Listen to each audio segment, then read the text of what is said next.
Today we're diving into a hot topic, how Nayib Bukele, the president of El Salvador, is rebranding his country as a global freedom haven. From adopting Bitcoin as legal tender to cracking down on crime, Bukele has made some bold moves.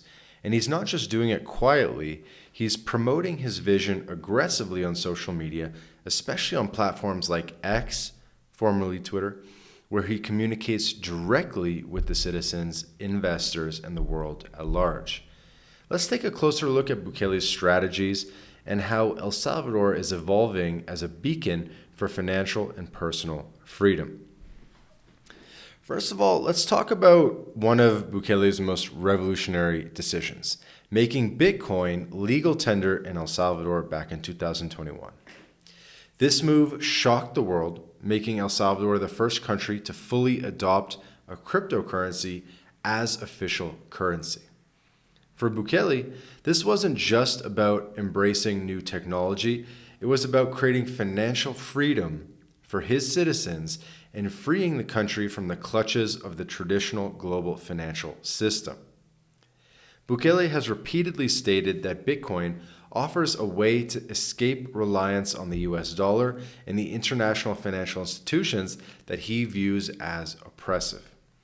For Salvadorans that don't have access to traditional banking services, Bitcoin offers a decentralized alternative. And for foreign investors, it presents an opportunity to work in a country that is forward-thinking when it comes to finance. In fact, Bukele often uses his X account to highlight the progress of Bitcoin in the country, directly engaging with the global crypto community. He frequently posts updates, defends his actions, and shares his vision for El Salvador's future as a financially sovereign nation, much to the enthusiasm of Bitcoin advocates worldwide. But Bukele's vision for El Salvador isn't just about financial freedom, it's also about restoring personal safety.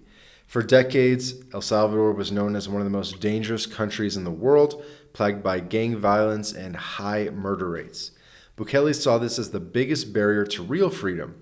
After all, you can't enjoy financial liberty if you're living in fear for your life, or you can't even, go for a walk outside at night. So Bukele launched a massive crackdown on gangs, declaring a state of emergency and arresting tens of thousands of gang members. His government deployed thousands of security forces in the streets and built new facilities to house the criminals. While critics have called these tactics authoritarian, Bukele insists that these extreme measures were necessary to make the country safe again. On social media, Bukele shares his vision of El Salvador as a place where personal freedom is protected. He often posts videos of his government's crime-fighting efforts on X. You've probably seen the videos of the jail cell or of the army marching around. And it's been a dramatic reduction in violence and a rising sense of security in the streets. It's palpable. People feel safe. And for Bukele, safety is the foundation of freedom. Without it, nothing else matters.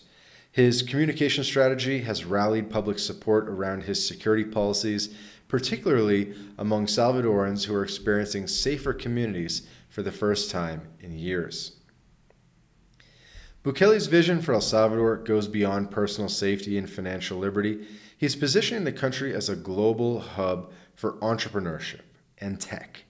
His administration has introduced tax incentives, streamlined regulations, and investment-friendly policies designed to attract entrepreneurs and digital nomads looking for an alternative to the heavily regulated environments in the West.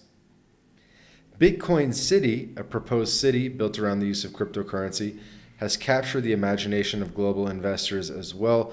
This ambitious project aims to attract crypto investors, promising no capital gains, income, or payroll taxes, just pure economic freedom. Bukele frequently shares updates about Bitcoin City on X, targeting the international startup and crypto communities with his message that El Salvador is the place to innovate without fear of heavy taxation or regulation. By communicating directly with the world on social media, Bukele is bypassing traditional channels and speaking directly to the communities he's trying to attract. He paints a picture of El Salvador as a haven for those looking to escape the restrictive environments in countries like the US and Europe, where regulation and bureaucracy often stifle innovation. Bukele's use of social media to promote El Salvador as a freedom haven has been masterful. With over 5 million followers on X, he is constantly sharing updates on everything from the government's achievements to his bold plans for the future. His posts are often direct and unfiltered, challenging international critics and promoting El Salvador as a country of the future. He's definitely butted heads with people. It's been fun to watch. His approach to digital diplomacy is unique. While traditional politicians rely on press conferences and carefully curated speeches, Bukele prefers the immediacy and authenticity of social media. By directly engaging with citizens and the global audience, he's able to shape the narrative of El Salvador in real time. One of the themes Bukele regularly promotes is the idea that El Salvador is a true democracy, where citizens are free to thrive and where international elites can't dictate the country's future. He contrasts this with the bureaucratic, often overly regulated environments in the West, framing El Salvador as a country where both personal and economic freedoms are respected. Of course, not everyone is convinced by Bukele's rhetoric. His administration has faced accusations of authoritarianism, particularly with regard to his heavy-handed approach to crime and the consolidation of power within his government. Critics argue that Bukele's tactics are eroding democracy and that his crackdown on gangs has involved civil rights violations. But Bukele, as usual, doesn't shy away from these criticisms. In fact, he often addresses them head-on in his X posts, where he pushes back against international organizations and foreign media outlets. He frames these criticisms as misunderstandings or attacks by global elites who fear his radical approach to governance. Supporters argue that Bukele's methods, while controversial, have transformed El Salvador. Crime is down, the economy is growing, and the country is becoming a magnet for entrepreneurs and investors. Honestly, I'm pretty down to make the move myself. So, whether you view Bukele as a freedom fighter or a populist authoritarian, there's no denying that his bold policies are reshaping El Salvador's future. In conclusion, Nayib Bukele is positioning El Salvador as a beacon of economic freedom and a beacon of freedom in a world where that's increasingly dominated by regulation and control. Through his adoption of Bitcoin, his war on crime, and his pro-business policies, Bukele has created a country where financial freedom, personal safety, and entrepreneurial innovation can thrive, not to mention free speech.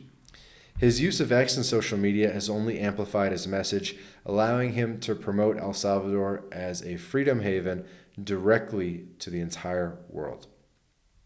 But what do you think?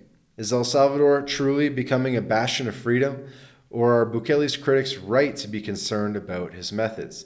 Let us know in the comments. Let us know what you think. And don't forget to like and subscribe for more deep dives into global politics and innovation in Latin America. Thanks for watching, and I'll see you in the next video.